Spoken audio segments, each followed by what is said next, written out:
Freedom world. ഇന്ന് നിങ്ങളോട് ഞാൻ പറയാൻ പോകുന്നത് നമ്മുടെ കേരളത്തിലെ ഏറ്റവും ബെസ്റ്റ് ആയിട്ടുള്ള 10 ഭക്ഷണങ്ങൾ ഏതൊക്കെയാണെന്നാണ്. അപ്പോൾ നമുക്ക് വീഡിയോയിലേക്ക് പോകാം. Number 10 banana fritters.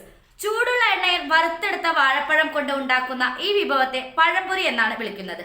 തെക്ക് കിഴക്കൻ ഏഷ്യ, മഡഗാസ്കർ, ദക്ഷിണേന്ത്യ, ഇറ്റലി എന്നിവിടങ്ങളിൽ ഇത് സാധാരണ വിഭവമാണ്.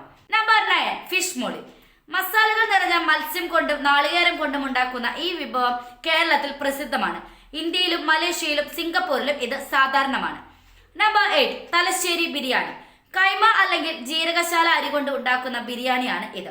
ഈ അരി നെയ്യിൽ വറുത്ത ശേഷം മസാലക്കൂട്ടും കോഴിയിറച്ചിയും ഇട്ട് ദം ചെയ്തെടുക്കുന്നു എന്നതാണ് തലശ്ശേരി ബിരിയാണിയുടെ പ്രത്യേകത. Number 7 Malabar parotta with beef curry. ഇവിടെ ഏറ്റവും പ്രിയപ്പെട്ടതും ജനപ്രിയവും ഐക്കണിക്കുമാണ് ഈ ഫുഡ്. തേങ്ങ കുത്തിട്ട് വരട്ടി വെച്ച ബീഫിന്റെ കൂടെയാണ് സാധാരണയായി പൊറോട്ട കഴിക്കുന്നത്. നമ്പർ 6 കരിമീൻ പൊള്ളിച്ചത്. കേരളത്തിന്റെ കായലുകളിൽ കാണപ്പെടുന്ന കരിമീൻ കൊണ്ടുണ്ടാക്കുന്ന ഒരു വിഭവമാണ് ഇത്. കുമരകമാണ് ഇതിന് പേര് കേട്ട സ്ഥലം.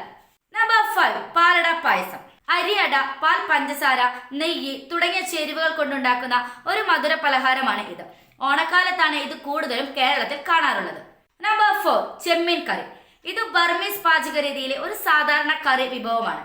ചെമ്മീനും ചിരുകിയ തേങ്ങയും മറ്റു ചേരുവകളും ഉപയോഗിച്ച് ഉണ്ടാക്കുന്ന സ്വാദിഷ്ടമായ കറിയാണ് ഇത്. നമ്പർ 3 എരിശ്ശേരി. കേരളത്തിൽ സാധാരണയായി സദ്യകളിൽ വിളമ്പുന്ന ഒരു നല്ല കൂട്ടുകറിയാണ് എരിശ്ശേരി. ഏത്തങ്ങ, ചേന, മത്തങ്ങ ഇവയിൽ എന്തെങ്കിലും നാളികേരം അരച്ചതുമാണ് ഇതിലെ പ്രധാന ചേരുവ.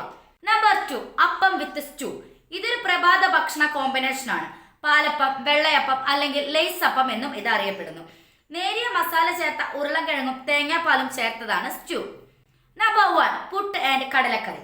തേങ്ങ ചിരുകിയത് ചേർത്ത് ആവിയിൽ വേവിച്ച അരിപ്പൊടി കൊണ്ടുള്ള ഈ ഭക്ഷണം കടലയും കൂട്ടി കഴിക്കാൻ മലയാളികൾക്ക് ഏറെ ഇഷ്ടമാണ്.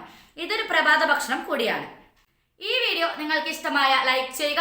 അതുപോലെ നിങ്ങളുടെ അഭിപ്രായങ്ങളും നിർദ്ദേശങ്ങളും കമന്റ് ബോക്സിൽ ടൈപ്പ് ചെയ്യുക. Thanks for watching.